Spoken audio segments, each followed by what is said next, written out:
السلام علیکم۔ کیا آپ نے کبھی سنا ہے کہ ایک عورت جو نہ نبی تھی نہ بادشاہ کی بیٹی، لیکن اس کا ذکر ہمیشہ کے لیے قرآن میں قید کر دیا گیا؟ یہ وہ عورت تھی جو اپنی زبان کی زہر بھری باتوں اور نفرت سے بھرے دل کی وجہ سے پورے مکہ میں خوف کی علامت سمجھی جاتی تھی۔ وہ صرف اپنے شوہر ابو لہب کی شریک حیات نہیں تھی، بلکہ اسلام کے خلاف ہر سازش میں اس کی برابر کی شریک جرم بھی تھی۔ اس کا نام تھا جمیل۔ یہ وہ عورت تھی جس کے لیے اللہ تعالیٰ نے قرآن میں لعنت بھیجی۔ لیکن آخر کیا وجہ تھی کہ ایک عورت اتنی خوفناک اور بدنام ہو گئی؟ آج ہم سنیں گے جمیل کا وہ قصہ جسے سن کر آپ حیران رہ جائیں گے۔ Before we start this video, please subscribe to our channel and hit the bell icon for more interesting videos. Let's get started with the video.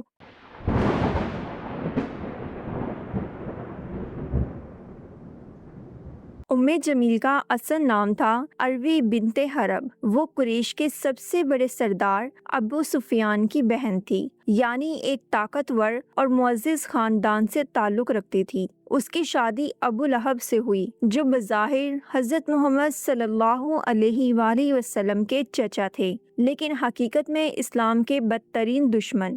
جمیل نہ صرف ابو لہب کی بیوی تھی، بلکہ اس کے ہر ظلم اور ہر سازش میں برابر کی شریک بھی تھی۔ اسے دولت بھی حاصل تھی، قبائلی طاقت بھی اور زبان کی تیزی بھی۔ لیکن یہ سب نعمتیں اس نے حق کے راستے پر نہیں بلکہ باطل کے راستے پر استعمال کیے۔ مکہ کے لوگ اسے اس کی عادتوں کی وجہ سے حمالۃ الحطب یعنی لکڑیاں اٹھانے والی کہتے تھے، لیکن حقیقت میں وہ لکڑیاں نہیں، آگ کا ایندھن لے کر چلتی تھی۔ جس طرح وہ اپنے نفرت بھرے الفاظ سے لوگوں کے دلوں میں آگ بھڑکاتی تھی، بالکل اسی طرح وہ دنیا میں بھی آگ لگانے والی مشہور تھی۔ یہ وہ عورت تھی جو دن رات نبی اکرم صلی اللہ علیہ وآلہ وسلم کو ستانے کے منصوبے بناتی تھی۔ اس کی دشمنی عام دشمنی نہیں تھی، یہ زہر تھا جو وہ اپنے الفاظ اور عمل سے پھیلاتی تھی۔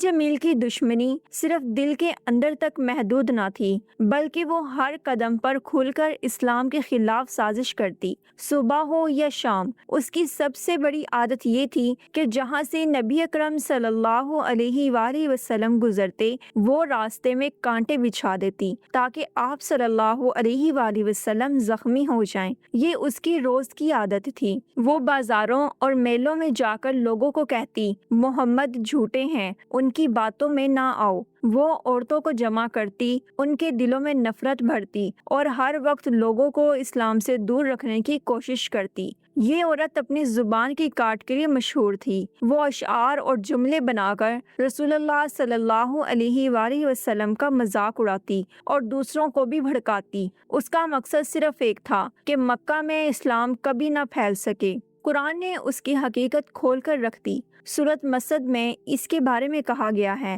وہ لکڑیاں ڈھونے والی جس کی گردن میں مونچھ کی رسی ہوگی۔ یہ الفاظ صرف دنیا کی مثال نہیں تھے، بلکہ آخرت کے انجام کی خبر بھی تھی۔ دنیا میں وہ نفرت اور فتنے کی آگ بھڑکاتی رہی، لیکن آخرت میں وہ خود جہنم کی آگ کا ایندھن بننے والی تھی۔ یہی وجہ تھی کہ لوگ اس سے ڈرتے بھی تھے اور نفرت بھی کرتے تھے، کیونکہ وہ جہاں جاتی فساد ہی چھوڑ کر آتی۔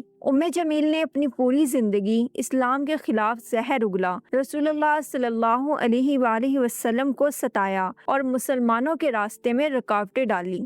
لیکن جب اللہ کا فیصلہ آیا تو اس کے پاس نہ دولت بچی، نہ خاندان کا اثر و رسوخ اور نہ ہی ابو لہب کا ساتھ۔ سورۃ المسد میں صاف اعلان ہوا کہ جیسے ابو لہب جہنم کی آگ میں جلایا جائے گا، ویسے ہی جمیل بھی ہمیشہ کے لیے عذاب میں مبتلا ہوگی۔ دنیا میں وہ آگ کے کانٹے اور لکڑیاں اٹھا کر نفرت پھیلاتی رہی، لیکن آخرت میں اس کی گردن میں مونچھ کی رسی ڈالی جائے گی اور جہنم کی آگ میں جھونک دیا جائے گا۔ ایک عورت جو طاقتور قبیلے سے تھی، جس کے پاس دولت اور اثر و رسوخ تھا، لیکن جب ایمان نہ ہو تو سب کچھ بیکار ہو جاتا ہے۔ جمیل کا انجام یہ ثابت کر گیا کہ باطل جتنا بھی طاقتور ہو، حق کے سامنے ہمیشہ ذلیل و رسوا ہو جاتا ہے۔